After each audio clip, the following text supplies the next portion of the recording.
Iran ವಿರುದ್ಧ Israel America ಯುದ್ಧ ವಿಚಾರಕ್ಕೆ ಸಂಬಂಧಪಟ್ಟಂತೆ ನೆರೆಯ ಬಹರೇನ್ ದ್ವೀಪದಲ್ಲೂ ಕೂಡ ಈ ಒಂದು ಯುದ್ಧದ ಬಿಸಿ ತಟ್ಟಿದೆ. ಬರೀ ಬಹರೇನ್ ಮಾತ್ರ ಅಲ್ಲ, ಕತಾರ್ ಇರಬಹುದು, UAE ಇರಬಹುದು, ಅಬುದಾಬಿ ಇರಬಹುದು, ಇಲ್ಲೆಲ್ಲವೂ ಕೂಡ ಕ್ಷಿಪಣಿ ದಾಳಿಗಳು, ಡ್ರೋನ್ ದಾಳಿಗಳು ಆಗ್ತಾ ಇದೆ. ಈಗ ಬಹರೇನ್ ಸರದಿ ಬಹರೇನ್ ದ್ವೀಪದಲ್ಲೂ ಕೂಡ ಯುದ್ಧದ ಬಿಸಿ ತಟ್ಟಿದೆ. ರಕ್ಷಣೆಗಾಗಿ ಬಹರೇನ್ ಕನ್ನಡಿಗ ಲಿಂಗರಾಜು ಅಳಲು ತೋಡ್ಕೊಂಡಿದ್ದಾರೆ. ತಮ್ಮನ್ನ ರಕ್ಷಣೆ ಮಾಡುವಂತೆ ಪ್ರಧಾನಿ ಮೋದಿಗೆ ಮನವಿಯನ್ನ ಮಾಡಿದ್ದಾರೆ. ಮೂಲತಃ ಮೈಸೂರು ಜಿಲ್ಲೆಯವರಾಗಿರುವಂತಹ ಲಿಂಗರಾಜು ಅವರು ಬಹರೇನ್ನಲ್ಲಿದ್ದಾರೆ. ಕಳೆದ 1.5 ವರ್ಷದಿಂದ ಬಹರೇನ್ನಲ್ಲಿ ಉದ್ಯಮವನ್ನ ನಡೆಸ್ತಾ ಇದ್ದಾರೆ ಲಿಂಗರಾಜು. ಇರಾನ್ ಸೇನೆಯಿಂದ ಬಹರೇನ್ನಲ್ಲಿರುವಂತಹ ಅಮೆರಿಕ ಸೇನಾ ನೆಲೆಗಳ ಮೇಲೆ ನಿರಂತರವಾಗಿ ದಾಳಿ ಆಗ್ತಾ ಇದೆ. ದಾಳಿ ನಡೆಸ್ತಿರುವಂತಹ ವಿಡಿಯೋವನ್ನು ಕೂಡ ಲಿಂಗರಾಜು ಅವರು ಹಂಚಿಕೊಂಡಿದ್ದಾರೆ. ಹೊರಗೆ ಬರುವುದಕ್ಕೂ ಕೂಡ ಭಯ ಆಗುತ್ತೆ. ಎಲ್ಲಿ ಎಷ್ಟೊತ್ತಿಗೆ ಯಾವ ರೀತಿ ದಾಳಿ ಆಗುತ್ತೆ ಅಂತ ಗೊತ್ತಿಲ್ಲ. ದಾಳಿ ನಡೆದಂತಹ ಸ್ಥಳದಿಂದಲೇ ವಿಡಿಯೋವನ್ನ ಮಾಡಿದ್ದಾರೆ ಲಿಂಗರಾಜು. ಅಲ್ಲೂ ಕೂಡ ಒಂದು ರೀತಿ ಭಯದ ವಾತಾವರಣ. ಬಹರೇನಲ್ಲೂ ಕೂಡ ಈ ಅಮೆರಿಕದ ಸೇನಾ ನೆಲೆಗಳನ್ನೇ ಟಾರ್ಗೆಟ್ ಮಾಡಿಕೊಂಡು ಇರಾನ್ ಏನಿದೆ ಅಟ್ಯಾಕ್ ಮಾಡ್ತಾ ಇದೆ. ಸೊ ಲಿಂಗರಾಜು ಇರುವಂತಹ ಸುತ್ತಮುತ್ತಲ ಪ್ರದೇಶದಲ್ಲೂ ಕೂಡ ಅಟ್ಯಾಕ್ಗಳಾಗ್ತಾ ಇದೆ. ಅವರು ಕೂಡ ಭಯಭೀತರಾಗಿದ್ದಾರೆ. 1.5 ವರ್ಷದಿಂದ ಅವರು ಬಹರೇನ್ನಲ್ಲಿ ಉದ್ಯಮ ನಡೆಸ್ತಾ ಇದ್ದಾರೆ. ಅವರ ಕುಟುಂಬಸ್ಥರು, ಭಾರತದಲ್ಲಿರುವವರು, ಕರ್ನಾಟಕದಲ್ಲಿರುವವರು ಭಯಭೀತರಾಗಿದ್ದಾರೆ.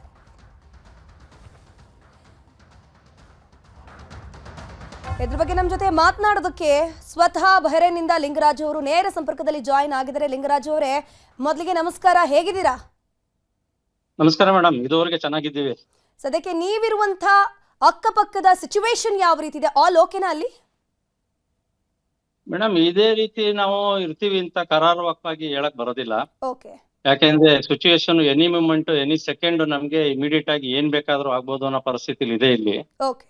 ಯಾಕೆ ಅಂತಂದ್ರೆ ಇಲ್ಲಿ ಅಲರ್ಟ್ ಆಗಾಗ ಬರ್ತಾ ಇರ್ತದೆ. ಇಲ್ಲಿದ್ದು ಏನಿದೆ ಸರ್ಕಾರದ್ದು, ಮತ್ತೆ ಇಲ್ಲಿ ಸೈರನ್ಗಳು ಆಗಾಗ ಮೊಳಗ್ತಾ ಇರ್ತವೆ. ಮತ್ತೆ ಇದ್ದಕ್ಕಿದ್ದಂಗೆ ಬಾಂಬ್ಗಳ ಸದ್ಗಳು ಕೇಳಿಸ್ತಾ ಇರ್ತದೆ. ಅವಾಗ ಎದ್ದು ನಾವು ಹೊರಗಡೆ ನೋಡಿದಾಗೆಲ್ಲ ಸುತ್ತಮುತ್ತ ಅಲ್ಲಿ ಏರಿಯಾದಲ್ಲಿ ಬಾಂಬ್ಗಳು ಹೊಗೆ ಕಾಣಿಸ್ತಾ ಇರ್ತದೆ. ಓಕೆ. ಮತ್ತೆ ಈಗ ಹಲವಾರು ಇಲ್ಲಿ ಫ್ಯಾಮಿಲಿಗಳು ಆಲ್ರೆಡಿ ಇದೆ. ಅವರೆಲ್ಲ ಇಲ್ಲಿ ಫ್ಲೈಟ್ ಗಳೆಲ್ಲ ರದ್ದಾಗಿದೆ. ಅವರು ಹೊರಡಕ್ಕೂ ಆಗೋದಿಲ್ಲ, ಇಲ್ಲಿ ಇರೋಕ್ಕೂ ಆಗೋದಿಲ್ಲ. ಆ ಪರಿಸ್ಥಿತಿಲಿ ಜನಜೀವನ ನಡೆಸ್ತಾ ಇದ್ದಾರೆ ತುಂಬಾ ಹೆದರಿಕೆಯಿಂದ. ಹಾಗಾಗಿ ನನ್ನ ಒಂದು ಮನವಿ ಏನಂದ್ರೆ, ನಮ್ಮ ಪ್ರಧಾನಿ ಹಾಗೂ ನಮ್ಮ ರಾಜ್ಯ ಸರ್ಕಾರಕ್ಕೆ ಇಲ್ಲಿ ಈ ದೇಶದಲ್ಲಿ ಏನ್ ಭಾರತೀಯರು ಹಾಗೂ ಕರ್ನಾಟಕದವರು ಇದ್ದಾರೆ, ಅವ್ರನ್ನ ಸುರಕ್ಷಿತವಾಗಿ ಅವರ ದೇಶಗಳಿಗೆ, ಅವ್ರ ಮನೆಗಳಿಗೆ ತಲುಪಿಸುವಂತ ಒಂದು ವ್ಯವಸ್ಥೆ ಮಾಡಿ ಅಂತ ಹೇಳಿ ತಮ್ಮಲ್ಲಿ ವಿನಂತಿಸ್ತೇನೆ. ಲಿಂಗರಾಜ್ ಅವರೀಗ ಬಹರೇನ್ನ ಮಿನಿಸ್ಟ್ರಿ ಯಾವ ರೀತಿ ಸಪೋರ್ಟ್ ಮಾಡ್ತಾ ಇದ್ದಾರೆ, ರಕ್ಷಣೆಗೆ ಯಾವ ರೀತಿಯಲ್ಲಿ ನಿಂತಿದೆ ಅಂತ? ಇಲ್ಲಿ ಸರ್ಕಾರ ತುಂಬಾ ಸಪೋರ್ಟಿವ್ ಆಗಿದೆ ಮೇಡಮ್. ತುಂಬಾ ಅಚ್ಚುಕಟ್ಟಾಗಿ ಕಾರ್ಯನಿರ್ವಹಿಸ್ತಾ ಇದ್ದಾರೆ. ಇಲ್ಲಿ ಏನ್ ಆತಂಕಗೊಳ್ಳೋ ತರ ಏನು ಮಾಡ್ತಿಲ್ಲ. ಮತ್ತೆ ನಿಮ್ ಜೊತೆ ನಾವ್ ಇದ್ದೀವಿ ಅಂತ ಹೇಳ್ತಿದ್ದಾರೆ. ಆದ್ರೂನು ಎಲ್ರು ಸಹ ಈ ಆಗ್ತಾ ಇರೋ ಗುಂಡಿನ ಸದ್ದಿಗೆ ಇದ್ದಕ್ಕಿದ್ದಂಗೆ ವೇಗವಾಗಿ ಒಂದರಿಂದ ಒಂದರಂತೆ ಒಂದು ಎಡ್ಬಿಡದೆ ಗುಂಡಿನ ಸದ್ದುಗಳು ಕೇಳಿ ಬರ್ತಾ ಇದೆ. ಅವ್ರ ಗುರಿ ಅಮೆರಿಕದ ಇದ್ರ ನೆಲೆ ಮೇಲೆ ಇದ್ರು, ಮಿಲಿಟರಿ ನೆಲೆ ಮೇಲೆ ಇದ್ರುನು ಕೆಲವು ಆ ಕಡೆ ಈ ಕಡೆ ಬೀಳುವಂತ ಚಾನ್ಸ್ಗಳು ಇದೆ. ಅದೂ ಸಹ ಆಗಿದಾವೆ. ಆ ಕಡೆ ಸಹ ಕಟ್ಟಡಗಳಿಗೆ ಬಿದ್ದಿದೆ. ಹಂಗಾಗಿ ಯಾವಾಗ ಎಲ್ಲಿ ಯಾವ ಪಬ್ಲಿಕ್ ಮೇಲೆ ಬೀಳುತ್ತೆ ಅಂತ ಸ್ವಲ್ಪ ಆತಂಕ ಇದೆ. ಲಿಂಗರಾಜು ಅವರ ನೀವಿರುವಂತಹ ಜಾಗದ ಹತ್ತಿರನೇ ಈ ಅಮೆರಿಕದ ಸೇನಾ ನೆಲೆ ಏನಾದ್ರೂ ಇದೆಯಾ? ಎಷ್ಟು ಸಾವು ನೋವುಗಳಾಗಿದೆ? ಮೇಡಮ್, ಈಗ ನನ್ನ ಕಟ್ಟಡ ಏನೊಂದು ಪೂರ ಅನ್ನೋ ಒಂದು ಏರಿಯಾದಲ್ಲಿ ಇದ್ದೀನಿ. ನನ್ಗೆ ಒಂದು 100 ಅಡಿ ಅಂತರದಲ್ಲಿ ಒಂದು ಕಟ್ಟಡ ಇದೆ. ಆ ಕಟ್ಟಡಕ್ಕೆ ಒಂದು ಮೊನ್ನೆ ವೈಮಾನಿಕ ದಾಳಿಯಾಗಿ ಅಲ್ಲೂ ಸಹ ಬಹುತೇಕ ಕಟ್ಟಡ ಡ್ಯಾಮೇಜ್ ಆಗಿದೆ. ಮತ್ತೆ ನಾನು ಇರುವಂತ ಪ್ರದೇಶದಿಂದ ಒಂದು 500 ಮೀಟರ್ ದೂರದಲ್ಲಿ ಒಂದು ಮಿಲಿಟರಿ ವಾಯುನೆಲೆ ಇದೆ. ಅಲ್ಲೂ ಸಹ ಸತತವಾಗಿ ಗುಂಡಿನ ದಾಳಿ ಇದೆ.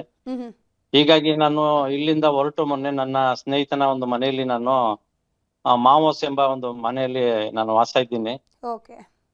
ನಮ್ಮ ಹೋಟೆಲ್ ಇಲ್ಲಿ ಬಹರೇನ್ನ ಮನಮಾದಲ್ಲಿದೆ. ಹಾಗಾದ್ರೆ ನೀವು ಹೋಟೆಲ್ ಉದ್ಯಮ ಮಾಡ್ತಾ ಇದ್ರಾ ಸರ್? ಇಲ್ಲಿ ನಾನು ಮೈಸೂರಿನಿಂದ ಬಂದು 1.5 ವರ್ಷ ಆಯ್ತು. ಇದಕ್ ಮುಂಚೆ ನನ್ನ ಮಗ ಇಲ್ಲಿ ಬೇರೆ ಕಟ್ಟಡ ಮತ್ತೆ ರಸ್ತೆ ನಿರ್ಮಾಣದಲ್ಲಿದ್ದ ಅವನು. ಈಗ ನಾವು ಅದನ್ನ ನಡ್ಸೋದಕ್ಕೆ ಅಂತೇಳಿ 1.5 ವರ್ಷದಿಂದ ಇಲ್ಲಿ ಬಂದಿದ್ದೆ. ಈಗ ಕಳೆದ 15 ದಿನದಿಂದ ಮೈಸೂರು ಬಂದು ಒಂದು ಕಾರ್ಯಕ್ರಮಕ್ಕೆ ಭಾಗಿಯಾಗಿ ಮತ್ತೆ ಹೋದ ವಾರ ಅಷ್ಟೇ ಇಲ್ಲ ಇಲ್ಲಿ ಬಂದಿದ್ದು. ಇದಾಗಿ ನಾನು ಬಂದ್ 2 ದಿನಗಳ ನಂತರ ಇಲ್ಲಿ ಮತ್ತೆ ಈ ತರ ಆಗಿರೋದು. ಇನ್ನು ಕೂಡ ಅಟ್ಯಾಕ್ ಮುಂದುವರಿಯುವಂತಹ ಚಾನ್ಸಸ್ ಇದೆಯಾ? ಅಲ್ಲಿನ ಮಿನಿಸ್ಟ್ರಿ ಯಾವ ರೀತಿ ಮೆಸೇಜ್ ಗಳನ್ನ ಕಳಿಸ್ತಾ ಇದೆ? ಇಲ್ಲಿ ಯಾವ್ದನ್ನು ಇನ್ಫಾರ್ಮೇಶನ್ ಕೊಡೋದಿಲ್ಲ. ಯಾಕೆಂದ್ರೆ ಜನಗಳು ಭೀತಿರಾಗಬಾರ್ದು ಮತ್ತೆ ಆತಂಕಗೊಳ್ಳಬಾರ್ದು ಅನ್ನೋ ದೃಷ್ಟಿಲಿ, ಎಲ್ಲ ಶಾಂತಿಯಾಗಿ ಇರ್ಲಿ ಅನ್ನೋ ದೃಷ್ಟಿಲಿ ಅವರು ಏನು ಇವಾಗ ಬರಂತ ಕ್ಷಿಪಣಿಗಳು ಒಂದು ರೇಡಾರ್ ಅವ್ರಿಗೆ ಸೂಚನೆ ಬರುತ್ತೆ, ಅದರಂತೆ ಅವರು ಎಲ್ರಿಗೂ ಅಲರ್ಟ್ ಕೊಡ್ತಾರೆ. ಹೊರಗಡೆ ಯಾರು ಬರಕ್ ಹೋಗ್ಬೇಡಿ, ಜಾಸ್ತಿ ಓಡಾಡ್ಬೇಡಿ, ಸೇಫ್ಟಿ ಆಗಿರಿ ಅಂತ ಹೇಳ್ತಿದ್ದಾರೆ. ಮತ್ತೆ ಇಲ್ಲಿ ಯಾವ್ದೋ ಮತ್ತೆ ಇದನ್ನ ವಿಡಿಯೋಗಳನ್ನ ಸೋಷಿಯಲ್ ಮೀಡಿಯಾದಲ್ಲಿ ಹಾಕೋದಂತ ಗಾಬರಿ ಮಾಡೋಂಥದ್ದೆಲ್ಲ ಮಾಡಕ್ ಹೋಗ್ಬೇಡಿ ಅಂತ ಹೇಳ್ತಿದ್ದಾರೆ. ಬಹಳ ಶುಚಿ ಹಾಗೂ ಶಾಂತಿಯ ಪ್ರದೇಶ, ತುಂಬಾ ಹ್ಮ್. ಅಚ್ಚುಕಟ್ಟಾಗಿ ವ್ಯವಹಾರಗಳನ್ನ ನಡ್ಕೊಂಡು ಹೋಗ್ತಿದ್ದಂತಹ ಈ ಬಹರೇನ್ ದೇಶ ಹ್ಮ್ ಹ್ಮ್ ತುಂಬಾ ಶಾಂತಿ ಪ್ರಿಯ ಹಾಗೂ ಅಚ್ಚುಕಟ್ಟಾಗಿತ್ತು ಮೇಡಮ್. ಇಷ್ಟು ದಿನ ತುಂಬಾ ಖುಷಿಯಾಗಿತ್ತು ಇಲ್ಲಿ ಇರೋದಕ್ಕೂ.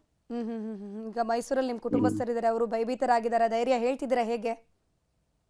ಹೇಳ್ತಾ ಇದೀವಿ, ನಾವ್ ಏನೇ ಹೇಳಿದ್ರು ಅವ್ರಿಗಲ್ಲಿ ಆತಂಕ ಇರುತ್ತೆ. ಯಾಕೆ ಹೌದು, ಅಂತಂದ್ರೆ ಖಂಡಿತ. ನಮ್ಗೇನೋ ಒಂದ್ ಧೈರ್ಯ ಇರುತ್ತೆ, ನಾವಿರೋ ಜಾಗ ಸೇಫ್ ಆಗಿದ್ದೀವಿ, ಏನ್ ತೊಂದ್ರೆ ಇಲ್ಲ ಅಂತ. ಬಟ್ ಅವ್ರಿಗೆ ಈ ಮಾಧ್ಯಮಗಳಲ್ಲಿ ಅಲ್ಲಿ ಇಲ್ಲಿ ನೋಡ್ತಾ ಇರ್ತಾರಲ್ಲ, ಇದು ಮತ್ತೆ ಯುದ್ಧ ಇದು ಕಂಟಿನ್ಯೂ ಆಗಿದೆ ಮತ್ತೆ ನಡೀತಾನೆ ಇದೆ ಅಂದಾಗ ಅವ್ರಿಗೆ ಸ್ವಲ್ಪ ಎಲ್ಲೋ ಒಂದ್ ಕಡೆ ಆತಂಕ ಇರುತ್ತೆ. ಹ್ಮ್ ಹ್ಮ್ ಹ್ಮ್ ಹಂಗಾಗಿ ನಾವು ಇಲ್ಲೇ ಕೂರೋ ಬದಲು ಅಟ್ಲೀಸ್ಟ್ ಏನಾರ ಮನವಿ ಮಾಡಿ ಅದಕ್ಕೆ ಸ್ಪಂದಿಸದೆ ಅವ್ರಿಗೆ ನಾವು ಹೋಗಕ್ಕೆ ಏನಾರ ಅವಕಾಶ ಮಾಡಿಕೊಟ್ರೆ ಅಟ್ಲೀಸ್ಟ್ ನಾವು ನಮ್ಮ ಕುಟುಂಬದವ್ರ ಜೊತೆ ಇರ್ಬೋದು ಅನ್ನೋ ಒಂದಿದು. ನೀವು ಕುಟುಂಬಸ್ಥರ ಜೊತೆ ಇದ್ದೀರಾ ನೀವು, ಅಥವಾ ನೀವು ಒಬ್ರೇ ಅಲ್ಲಿ ವಾಸಿಸ್ತಾ ಇರೋದಾ ಈಗ ಸದ್ಯಕ್ಕೆ? ಇಲ್ಲ, ಈಗ ನಾನು ನನ್ನ ಮಗ ಸೊಸೆ ಎಲ್ಲ ಇಲ್ಲೇ ಇದ್ರು. ಈಗ ಕಳೆದು ಒಂದ್ 15 ದಿನದಿಂದ ಒಂದ್ ಕಾರ್ಯಕ್ರಮಕ್ಕಾಗಿ ಎಲ್ಲ ತೆರಳಿದ್ದು. ಓಕೆ. ಸೊ ಅವರು ಮಾರ್ಚ್ ಫಸ್ಟ್ ವೀಕ್ ಬರ್ಬೇಕಾಗಿತ್ತು. ನಾನ್ ಮುಂಚಿತವಾಗಿ ಬಂದಿದ್ದೆ, ನಂದು ಹೋಟೆಲ್ ರಿನೋವೇಷನ್ ಮತ್ತೆ ಸಣ್ಣ ಪುಟ್ಟ ರಿಪೇರಿ ಇದ್ದಿದ್ರಿಂದ. ಹ್ಮ್ ಹಾಗಾಗಿ ಈಗ ನನ್ನ ಕುಟುಂಬದಲ್ಲಿ ನಾನು ಒಬ್ಬನೇ ಇದ್ದೀನಿ ಇಲ್ಲಿ. ಈಗ ನೀವು ಮೊನ್ನೆ ಅಟ್ಯಾಕ್ ಆಗಿರೋ ಜಾಗದಲ್ಲಿ ಇದ್ರೆ, ಈಗ ಬೇರೆ ಜಾಗಕ್ಕೆ ಶಿಫ್ಟ್ ಆಗಿದ್ದೀರಾ. ಇಲ್ಲಿ ಟೋಟಲಿ ಫೈನ್ ಇದೆಯಾ, ಓಕೆ ಇದೆಯಾ, ಸೇಫ್ಟಿ ಅನ್ನುವಂಥದ್ದು ಇದೆಯಾ? ಇಲ್ಲಿ ಅಟ್ಯಾಕ್ ಆಗುವಂತ ಈಗ ಚಾನ್ಸಸ್ ಸ್ವಲ್ಪ ಕಮ್ಮಿ ಇರೋಂಥದ್ದು ಇದೆಯಾ? ಸುತ್ತ ಎಲ್ಲಾ ದೇಶದ ರಾಜತಾಂತ್ರಿಕ ಒಂದು ಅಧಿಕಾರಿಗಳು ಇರೋಂತ ಜಾಗ ಇದು. ತುಂಬಾ ಓಕೆ. ಸೇಫ್ಟಿ ಆಗಿ ತೊಂದ್ರೆ ಇಲ್ಲ. ಬಟ್ ನಾವು ಅಷ್ಟು ಖಚಿತವಾಗಿ ನಾನು ಚೆನ್ನಾಗೇ ಇರ್ತೀನಿ, ಯಾವ್ದು ತೊಂದ್ರೆನೇ ಇಲ್ಲ ಅಂತಾನು ಹೇಳಕ್ ಬರೋದಿಲ್ಲ ಹೌದು ಹೌದು ಭವಿಷ್ಯದಲ್ಲಿ. ಹೌದು ಹೌದು. ಬಟ್ ನಮ್ಮ ಭಾರತ ಮತ್ತು ಕರ್ನಾಟಕ ಜನತೆ ಆಶೀರ್ವಾದ, ಅಭಿಮಾನ, ಪ್ರೀತಿ ಎಲ್ಲಿ ತನಕ ಇರುತ್ತೆ ಅಲ್ಲಿ ತನಕ ನನ್ಗೇನು ಆಗೋದಿಲ್ಲ. ಹ್ಮ್ ಹಾಗೂ ತಮ್ಮ ಒಂದು ಮೀಡಿಯಾದವ್ರು ಏನಲ್ಲಿ ಭಾರತದವ್ರನ್ನ ಮತ್ತೆ ನಮ್ಮ ಪ್ರಜೆಗಳನ್ನ ರಕ್ಷಿಸೋದ್ರಲ್ಲಿ ತಾವು ಏನ್ ಶ್ರಮ ಪಡ್ತಾ ಇದ್ದೀರಾ, ಇದೆಲ್ಲ ಇರೋದ್ರಿಂದ ನಮ್ಗೊಂದು ಆಸೆ ಇದೆ, ತಾವೆಲ್ಲ ನಮ್ಮನ್ನ ಹೊರಗೆ ತರ್ತೀರಾ ಅನ್ನೋ ಒಂದು ಭರವಸೆ ಇದೆ.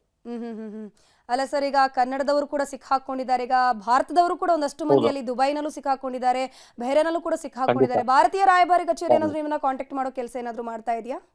ನಾವು ಫೋನ್ ಮುಖಾಂತರ ನಾವು ಅವ್ರನ್ನ ಇದ್ ಮಾಡಿದ್ದು, ಸಂಪರ್ಕಿಸಿದ್ದು. ಅವರು ಇಲ್ಲಿ ಇಂಡಿಯಾ ಇನ್ ಬಹರೇನ್ ಅಂತ ಹೇಳಿ ಒಂದು ಇನ್ಸ್ಟಾ ಇದೆ, ಅದನ್ನ ನೀವು ಫಾಲೋ ಮಾಡ್ತಾ ಇರಿ, ಅಲ್ಲಿ ನಿಮ್ಗೆ ಇನ್ಸ್ಟ್ರಕ್ಷನ್ ಕೊಡ್ತಾ ಹೋಗ್ತೀವಿ ಅಂತ ಹೇಳಿದ್ದಾರೆ. Okay okay. ಈಗ ಏನಾದ್ರು ಯುದ್ಧದ ವಾತಾವರಣ ಕಡಿಮೆ ಆಗಿ ಏನಾದ್ರು ಫ್ಲೈಟ್ ಸಂಚಾರಗಳು, ವಿಮಾನ ಸಂಚಾರಗಳು ಆರಂಭ ಆಯ್ತು ಅಂತಂದ್ರೆ ನೀವು ಮತ್ತೆ ಕರ್ನಾಟಕಕ್ಕೆ ಬರ್ತೀರಾ ಅಥವಾ ಅಲ್ಲೇ ಇರ್ತೀರಾ, ಹೇಗೆ ಸರ್? ಈಗ ಇರೋ ಪರಿಸ್ಥಿತಿಲಿ ನಾವು ಇಲ್ಲಿ ಟಿವಿಲಿ ನೋಡ್ತಾ ಇರೋದ್ರೆ ಹಿಂಗೆ ಇದೇನ್ ಸದ್ಯಕ್ಕೆ ಮುಗಿಯಂತ ವಾತಾವರಣ ಕಂಡು ಬರ್ತಾ ಇಲ್ಲ. ಹಾಗಾಗಿ ಇದು ಮುಗಿಯೋ ತನಕ ಅಟ್ಲೀಸ್ಟ್ ನಮ್ಮ ರಾಷ್ಟ್ರದಲ್ಲಿ ನಮ್ಮ ಕುಟುಂಬ ಸಮೇತ ಅಲ್ಲಿ ಇರೋಣ ಅಂತ ಇಚ್ಛಿಸ್ತಾ ಇದ್ದೀನಿ madam. Okay, thank you Lingaraj ಅವರೇ, ನ್ಯೂಸ್ 18 ಜೊತೆ ಮಾತನಾಡಿದಕ್ಕೆ. ನೀವು ಕೂಡ ಸೇಫ್ ಆಗಿರಿ ಅಂತ ನಾವು ಕೂಡ ಹೇಳ್ಕೊಳ್ತೀವಿ. ಅಬುದಾಬಿಯಲ್ಲಿ ಸಿಲುಕಿರುವ ಕನ್ನಡಿಗ ತುಮಕೂರು ಮೂಲದ ಯುವಕ ಶಶಿಕುಮಾರ್ ಅಬುದಾಬಿಯಲ್ಲಿ ಸಿಕ್ಕಾಕೊಂಡಿದ್ದಾರೆ. ಅಬುದಾಬಿಯಲ್ಲಿ ಶಶಿಕುಮಾರ್ ತುಮಕೂರು ಜಿಲ್ಲೆಯ ಗುಬ್ಬಿ ತಾಲೂಕಿನವರು, ಇವರು ಮುದ್ದಾಪುರದ ನಿವಾಸಿ. ಅವರೀಗ ಅಲ್ಲಿ ಪರದಾಟ ನಡೆಸ್ತಾ ಇದ್ದಾರೆ, ಗಮನಿಸ್ತಾ ಹೋಗಬಹುದು. 5-6 ವರ್ಷಗಳಿಂದ ದುಬೈನಲ್ಲಿ ಶಶಿಕುಮಾರ್ ಕೆಲಸವನ್ನ ಮಾಡ್ತಾ ಇದ್ರು. ದುಬೈ ಪರಿಸ್ಥಿತಿ ಗೊತ್ತಾಗ್ತಾ ಇದ್ದಂತೆಯೇ ವಿಡಿಯೋ ಕಾಲ್ ಮಾಡಿದ್ದಾರೆ. ತಂದೆ ಮಹಾದೇವಯ್ಯ, ಪತ್ನಿ ಗಗನ ಜೊತೆ ಮಾತುಕತೆಯನ್ನ ನಡೆಸಿದ್ದಾರೆ.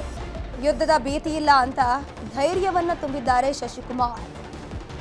ರಾರಿ ವರ್ಲ್ಡ್ ಕಂಪನಿಯಲ್ಲಿ ಟೆಕ್ನಿಷಿಯನ್ ಆಗಿದ್ದಾರೆ ಶಶಿಕುಮಾರ್. ನ್ಯೂಸ್ 18 ಜೊತೆಗೆ ಶಶಿಕುಮಾರ್ ಪತ್ನಿ ಹಾಗೂ ತಂದೆ ಕೂಡ ಮಾತನಾಡಿದ್ದಾರೆ. ಶಶಿಕುಮಾರ್ ಒಂದು ಧೈರ್ಯದ ಮಾತುಗಳನ್ನು ಹೇಳ್ತಾ ಇದ್ದಾರೆ. ಎಲ್ಲವೂ ಕೂಡ ಸೇಫ್ ಆಗಿದೆ, ಇಲ್ಲಿ ಏನು ಕೂಡ ಭಯ ಪಡುವಂತಹ ವಾತಾವರಣ ಇಲ್ಲ, ನಾವು ಸೇಫ್ ಆಗಿದ್ದೀನಿ, ನೀವು ಟೆನ್ಷನ್ ಮಾಡ್ಕೊಳ್ಳೋಕೆ ಹೋಗಬೇಡಿ ಅಂತ. ಯಾಕಂದ್ರೆ ಅಲ್ಲಿಗೆ ಸಂಬಂಧಪಟ್ಟಂತಹ ಆ ದೇಶದ ಮಿನಿಸ್ಟ್ರಿಗಳು ಕೂಡ ಸಪೋರ್ಟ್ ಅನ್ನ ಮಾಡ್ತಾ ಇದ್ದಾರೆ, ನಾಗರಿಕರ ರಕ್ಷಣೆಗೆ ಅವರು ಕೂಡ ಬದ್ಧರಾಗಿದ್ದಾರೆ. ದುಬೈನಲ್ಲೂ ಕೂಡ ಎಲ್ಲವೂ ಸೇಫ್ ಅನ್ನುವಂತೆ ಮಾಹಿತಿ ಸಿಗ್ತಾ ಇದೆ. ಆಯಿತು. ಏನು ನಿಮ್ಮ ಮಗನ ಹೆಸರು? ಶಶಿಕುಮಾರ್ ಅಂತ. ಒಂದು 5 ವರ್ಷ ಆಯಿತು. 5 ವರ್ಷದಿಂದ ಏನು ಅವ್ನು ಹೋದಾಗ ಏನು ಇದಿರಲಿಲ್ಲ. ಆಮೇಲೆ ನಾವು ಬೆಳಗ್ಗೆ ಎದ್ದು ಇವೆಲ್ಲ ಹಿಂಗೆ ಆದಮೇಲೆ ಇದೇನಪ್ಪ ಅಂದು ಹಿಂಗೆ ಅಂದಾಗ ಫೋನ್ ಕಾಂಟ್ಯಾಕ್ಟಾಗಿದ್ದೀವಿ. ಫೆರಾರಿಯು ಕೆಲಸ ಮಾಡ್ತಾವನೆ. ದುಬೈಗೆ ಹೋಗಿ 5-6 ವರ್ಷ ಆಯಿತು. ದುಬೈಲಿ 1 ವರ್ಷ ಇದ್ದರು, ಆಮೇಲೆ ಒಂದು ಅಬುದಾಬಿಗೆ ಹೋಗಿರಿ. ಭಯ ಆಗ್ತಾಯಿದೆ, ಆದರೆ ಅವನು ಸೇಫ್ ಆಗಿದ್ದೀನಿ, ಏನು ತೊಂದರೆ ಇಲ್ಲ ಅಂತ ಹೇಳ್ತಾವನೆ. ಎಲ್ಲ ಸೇಫ್ ಮಾಡೋರು, ಏನು ತೊಂದರೆ ಇಲ್ಲ, ಎಲ್ಲ ಒಂದು ಕಡೆಗೆ ಒಂಚೂರು ಆಗ್ಬೋದು, ಅದು ನಮಗೇನು ಗೊತ್ತಾಗಲ್ಲ, ಇಲ್ಲೆಲ್ಲ ಚೆನ್ನಾಗಿದ್ದೀವಿ ಅಂತ ಹೇಳ್ತಾವೆ. ಯಾವ ಥರ ವಿಡಿಯೋ ಕಾಲ್ ಮಾಡಿ ಹೇಳ್ತಾರಾ? ವಿಡಿಯೋ ಕಾಲ್ ಮಾಡಿ ಹೇಳೋದು. ಡ್ಯೂಟಿ ನೈಟ್ ಡ್ಯೂಟಿ ಹೋಗಿ ಮುಗಿಸ್ಕೊಂಡು ಮಲಗಿದ್ದಾರೆ. ಮಲಿಕೊಂಡು ತಿರ್ಗಿ ನಾವು ಫೋನ್ ಮಾಡಿದಾಗ ಹಿಂಗೆ ಅದನ್ನೇ ಹೇಳಿರು, ಏನೂ ಪ್ರಾಬ್ಲಮ್ ಇಲ್ಲ ಅಂತ, ಏನು ಆ ಥರ ತಚೂರಿ ಇಲ್ಲ ಅಂತ ಹೇಳಿದ್ರು. ಇಲ್ಲಿ ಬಾ ಅಂತ ಹೇಳಕ್ಕೆ ಅವರೇ ಬರ್ತೀವಿ ಅಂತ ಹೇಳಿ ಸೇಫಾಗಿರಿ, ಏನು ತೊಂದರೆ ಇಲ್ಲ ಅಂತ ಹೇಳ್ತಾರೆ. ಇಲ್ಲಿ ಯಾರೂ ಬಂದಿಲ್ಲ, ಇಲ್ಲಿ ಸಂಪರ್ಕ ಯಾರೂ ಮಾಡಿಲ್ಲ. ಅವರಲ್ಲೇ ಒಂದು 5 ವರ್ಷದಿಂದಲೂ ಅಲ್ಲೇ ಇದ್ದಾರೆ. ಇವಾಗ ಒಂದು 15 ದಿವಸ ಆಯಿತು ಅವ್ರು ಹೋಗಿ. ಬೆಳಗ್ಗೆನೋ ಫೋನ್ ಮಾಡಿದ್ರು, ಅವರು ಆರಾಮಾಗಿದ್ದಾರೆ, ಅಲ್ಲಿ ಸೇಫಾಗಿ, ಏನು ಪ್ರಾಬ್ಲಮ್ ಇಲ್ಲ ಅಂತ ಹೇಳಿದ್ದಾರೆ. ಅವರು ಬಂದು ಅಬುದಾಬಿಲಿ ಇರೋದು. ಅವರು ಫೆರಾರಿ ವರ್ಲ್ಡಲ್ಲಿ ಟೆಕ್ನಿಷಿಯನ್ ಆಗಿ ವರ್ಕ್ ಮಾಡ್ತಾ ಇದ್ದಾರೆ. ನಮಗೆ ಅಲ್ಲೇದು ವಿಷಯ ಎಲ್ಲ ಕೇಳ್ತಾ ಇದ್ರೆ ಭಯ ಅಂತ ಅನ್ನಿಸ್ತಾ ಇತ್ತು. ಅದಕ್ಕೇ ಅವ್ರಿಗೆ ಫೋನ್ ಮಾಡಿ ಕೇಳಿದಾಗ ಏನು ಪ್ರಾಬ್ಲಮ್ ಇಲ್ಲ, ನಾನು ಸೇಫಾಗಿದ್ದೀನಿ, ಆರಾಮಾಗಿರಿ ಅಂತ ಹೇಳಿದ್ದಾರೆ. ಅಲ್ಲೇನು ಅವ್ರ ಸರೌಂಡಿಂಗ್ ಏನು ಆ ಥರ ಕಂಡಿಲ್ಲ. ಅದೇ ದುಬೈನಲ್ಲಿ ಏನಾದರೂ ಆ ಥರ ಆಗಿದ್ದರೆ ಆಗಿರ್ಬೋದೇನೋ. ಅವ್ರು ಇರೋದಕ್ಕೂ ದುಬೈಗೂ ಎಷ್ಟು ಕಿಲೋಮೀಟರ್ ದೂರ? ಅಲ್ಲಿಗೆ ಒಂದು 2 ಅವರ್ ಜರ್ನಿ ಆಗುತ್ತೆ ದುಬೈ ಟು ಅಬುದಾಬಿ. ಅಬುದಾಬಿಲಿ ಏನು ಸಮಸ್ಯೆ ಇಲ್ಲ. ಮತ್ತೇನು ಇವಾಗ ಬರೋ ಪ್ರಯತ್ನದಲ್ಲಿ ಏನಿಲ್ಲ, ಸೇಫಾಗಿದ್ದೀನಿ ಅಂತ